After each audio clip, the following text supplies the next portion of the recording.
Today, somebody asked me, Mike, why should I buy your protocol when I could just work on my emotional issues that's putting my gut in and out of overdrive with my therapist? I first asked them, how long you been seeing this therapist? And they're like, oh, about 5 years. And I've been encouraging this therapist for the past year to focus on this one thing in my life that's really stressing me out that I think is putting my gut in and out of overdrive. And I said, okay, great. So if you're asking me this question, then you're still having symptoms. So just there, your therapist isn't resolving your gut health issues, and I wouldn't expect them to. Even the best therapist in the world who could fix your emotional issues, let's say you have 10 things stressing you out. Only one of those things is putting your gut in and out of overdrive. And only you can see it.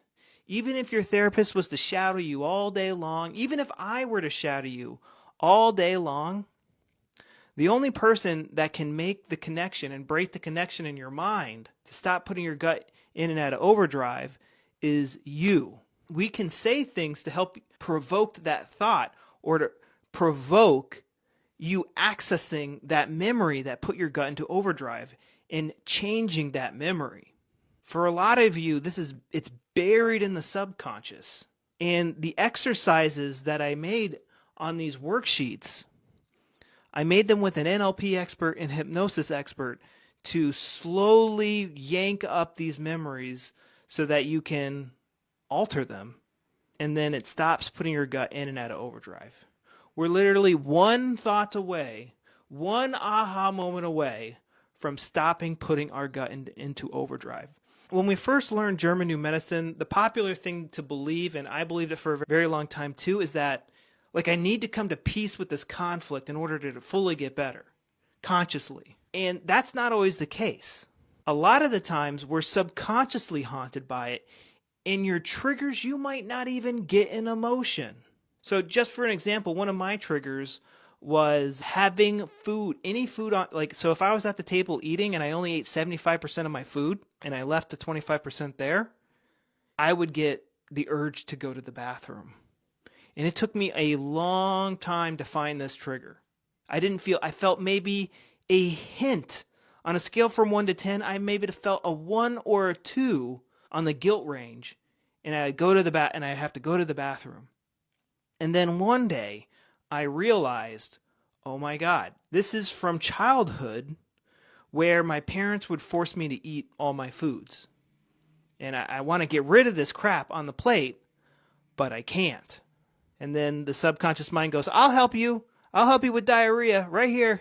I'm your guy. Just making that realization stopped me having diarrhea after almost every single meal. Because every single meal I had something left on my plate. So that's 3 times a day. 3 or 4 times, 2 to 4 times a day, I was getting diarrhea, instantly gone. And I didn't need therapy. It was just an aha moment. Psychologists all practice things very differently. I remember when I was doing research for this, I was very disappointed in the stuff that I was reading. I was like, just something's not adding up with how they're talking. It doesn't make sense. And I was like, okay, well, let's get down to the basics. What is an emotion? And I would look in psychological dictionaries and psychiatrist dictionaries, the School of Psychiatry dictionary for what an emotion was, and I was like, no, that's not an emotion. That makes no sense. It's when you feel happy or sad. That's not an emotion. You're describing an emotion. I'm like, what is it? What is its biological purpose? Everything that we do, the only reason you're watching this video right now is because you think I can increase your survival. If you're feeling angry right now, then you think I'm hurting your survival. If you feel fearful right now, somewhere in your mind, you're like, oh, I'm just so helpless. There's just no hope I'm getting better. I'm going to feel sad and depressed. Our emotions, they move us to go towards things that increase our survival, deal with things that hurt our survival, and that's all they are. And instead, we've kind of, with our modern society, we've turned them into ghosts that we're afraid of our own feelings.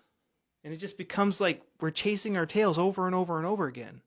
It's amazing how much anxiety leaves your body when you actually know what your brain is doing. All your brain is doing, I explain this in much more detail. How are you going to learn a language if you don't know the alphabet? How are you going to fix your emotions if you don't know what an emotion is? It's not an emotional problem. A lot of the times what's triggering your symptoms, you do not feel an emotion on a conscious level at all. And I share with you the basics inside this. Yeah, I share the basics of how your mind works, what emotions are, the basics of how a traumatized mind operates, which is, not common knowledge.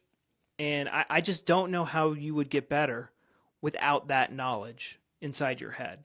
And even Dr. Hammer would have said that. I mean, half of his therapy was educating the person. A lot of fear and negative emotions come from being helpless. But if you're educated, you're empowered, and you're no longer helpless.